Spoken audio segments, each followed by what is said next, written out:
Organización Panamericana de la Salud en el Perú. ¿Cómo está, doctor Mayorga? Gracias por esa comunicación con Encendidos en RPP.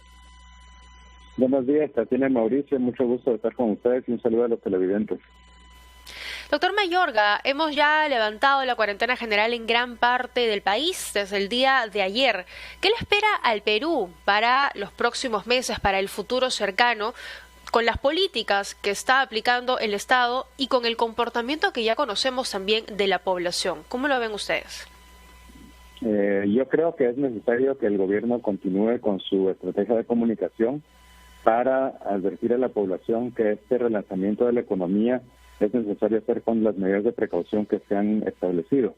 Donde veo que habrá el mayor problema, y lo vimos ayer, es en el transporte público, ¿verdad? Con lo cual algunos llamados para la flexibilización de los horarios laborales son llamados importantes, ya que las aglomeraciones de cualquier tipo que sean son focos de potenciales contactos, y llamar a la población a que es importante mantener las mismas recomendaciones que hemos dado siempre, ¿no? Que son el porte de la mascarilla todo el tiempo, y sobre todo cuando es imposible mantener la distancia. El segundo, mantener la distancia, porque igualmente si se mantiene a distancia de más de 1 metro, 1,5 metros, se reduce notablemente el riesgo de contagio. En tercer lugar, el lavado de manos frecuente, ¿verdad? Porque el portar mascarilla o mantener distancia no nos exime de que cada vez que tocamos algo tengamos que lavarnos las manos. Y luego en el ambiente del trabajo es importante ver los cambios, ¿no? Porque aquí también tendrá que haber ambientes muy bien ventilados, tendrá que haber posibilidad de limpiar las superficies de trabajo con regularidad, y luego las manijas de las portezuelas y todos los lugares que se toquen con las manos constantemente tendrán que ser limpiados varias veces al día. Entonces es una nueva normalidad que no es normalidad, y con lo cual es muy importante que todos los peruanos y peruanas sigan comprometidos con la lucha contra el COVID-19, que nos va a acompañar por muchos meses. Señor Mayorga, ¿usted tiene alguna referencia de otro país donde una campaña de comunicación lo suficientemente persuasiva haya hecho que la ciudadanía cambie de actitud con relación a la distancia de vida, que es lo único que nos va a salvar? Le rogaría que reflexionemos en torno a esto, cómo comunicarnos para no aumentar el número de contagios ni el número de víctimas. Hoy es casi seguro que vamos a pasar los 10.000 fallecidos en el país.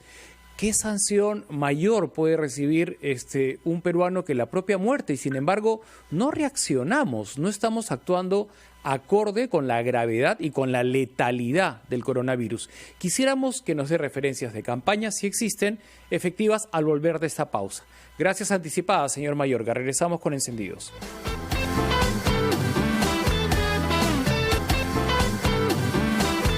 Muchas gracias por estar con nosotros en Encendidos. Tatiana Alemán y Mauricio Fernandini. Estamos en RPP, La Voz del Perú.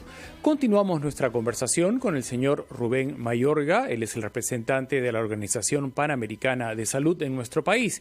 Y queríamos reflexionar en torno a qué campaña sería lo suficientemente eficiente como para persuadir a los peruanos, ¿no?, de guardar los 2 metros que te pueden salvar la vida. Hasta ahora no lo hemos logrado.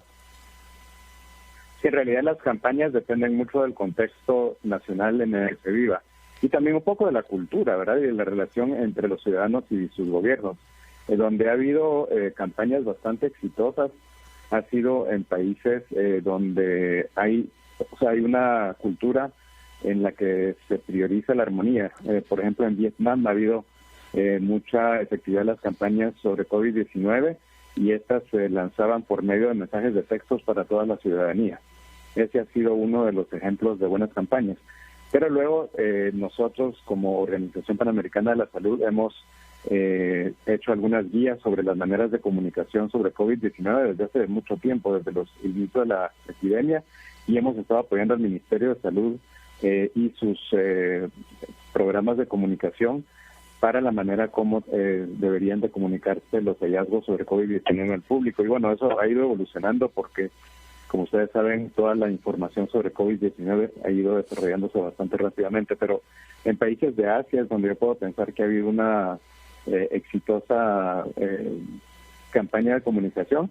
Y luego la campaña de comunicación puede ser muy buena, pero también se enfrentará a las realidades del sistema de protección social y al sistema sanitario del país, que es lo que va a determinar el efecto de estas medidas para disminuir la mortalidad y mejorar la capacidad de los sistemas sanitarios para poder lidiar con la pandemia.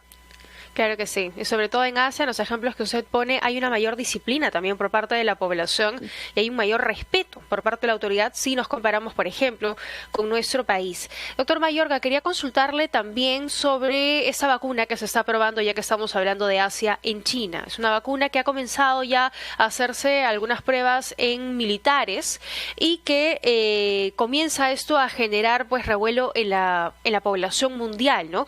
¿Cuáles son las fases de la elaboración de una vacuna para que finalmente esté lista y pueda llegar a todas las personas? Porque con noticias como esta, cualquiera podría pensar, la vacuna ya va a estar lista pronto, va a llegar pronto, motivo por el cual podría comenzar a descuidarme, dejar usar mascarilla, no lo sé, cuéntenos un poco. Sí, en realidad el tema de vacunas es un tema que requiere de la cooperación internacional como su pilar fundamental, ya que en este momento hay más de 100 candidatos a vacuna en desarrollo y todas están en diferentes fases de desarrollo. Algunas que están en la fase preclínica, donde están simplemente siendo probadas en animales. Hay otras que hacen fase 1, 2 y 3. La fase 1 es para ver si provocan alguna reacción, la 2 es para ver qué tipo de reacción inmunológica producen y la 3 para ver su eficacia y su inocuidad. Entonces, lo que se está haciendo en este momento es que desde varias instancias, por ejemplo, Bill y Melinda Gates, el Fondo Mundial de Lucha contra el SIDA, algunos gobiernos del mundo, como por ejemplo el gobierno de Gran Bretaña, de Alemania, sí, están financiando iniciativas, uno, para tener varias vacunas candidatas que estén en las diferentes fases de estudio, y dos, que ese es el mecanismo de CEPI, al cual el Perú ha sido invitado a participar, y también hay un otro mecanismo en donde también participa OMS, que se llama el COVAX, que es un mecanismo mediante el cual países que ya no son de renta baja pueden participar de manera colectiva para que se les provean de una cantidad de dosis de vacuna cuando estén disponibles.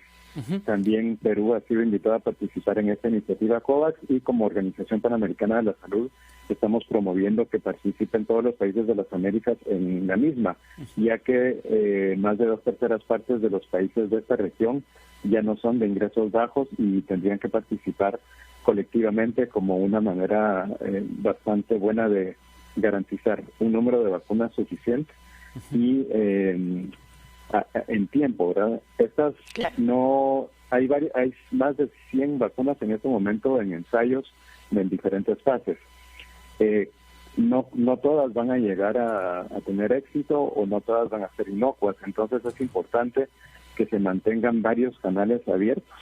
Lo mejor son los canales multilaterales, porque los canales multilaterales garantizan que los países puedan participar en varias de las pruebas que se están llevando a cabo. Por ejemplo, algunas de las vacunas chinas son de virus muerto. Hay otras vacunas que son de ARN mensajero, que van a hacer que el cuerpo produzca proteínas similares a las del virus, y otras que tienen elementos sintéticos del virus, de la proteína esta que se llama Spike. Señor Mayorga, permítame dejar por unos instantes el tema de las vacunas. Ojalá aparezca una cuanto antes y sea eficiente, y volver al terreno de cómo evitar la cadena de contagios puntualmente en Perú, en nuestro país.